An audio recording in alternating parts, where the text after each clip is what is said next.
Mwanamitandao Mwijaku amekuja na jambo jipya kupitia mitandao ya kijamii mara baada ya kumtaja mtu ambaye anasadikika kuwa ndiye chanzo cha kuvunjika kwa ndoa ya Diamond Platnumz pamoja na malkia wa muziki wa Bongo Flava Zuchu. Si mwingine huyu ni dansa wa Zuchu ambaye anaitwa Ashley. Tunakumbuka kwamba huyu ni dansa ambaye ameshika maarufu sana kwenye mitandao ya kijamii mara baada ya kuonekana na Diamond Platnumz katika show ya Diamond Platnumz ambayo inaitwa Retro Tour. Tunakumbuka ilifanyika pale Mbeya sana. Moja kati ya vitu vilivyosababisha dansa Ashley kushika maarufu sana kupitia mitandao ya kijamii ni mara baada ya kuonekana akicheza na Diamond kwa stage tofauti ambazo zilizua gumzo kwenye mitandao ya kijamii na zikaenda viral sana. Sasa Mwanamitandao Mwijaku amerudi tena kwenye mitandao ya kijamii na ameeleza kwamba moja kati ya sababu ambazo yeye kaambiwa na Zuchu zilizosababisha ndoa yake pamoja na Diamond Platnumz kuvunjika ni mwanadada Ashley ambaye ni dansa wa Zuchu. Sasa tumsikilize Mwijaku ni kitu gani ambacho alizungumza na Zuchu, lakini usisahau kubonyeza neno subscribe. Hii ni Film Online.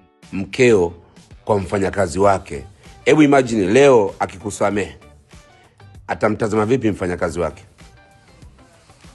Mimi nimwambie Zuchu, Watanzania tuko na wewe. Mimi miongoni nitaamka usiku, nitaswali, nitakuombea.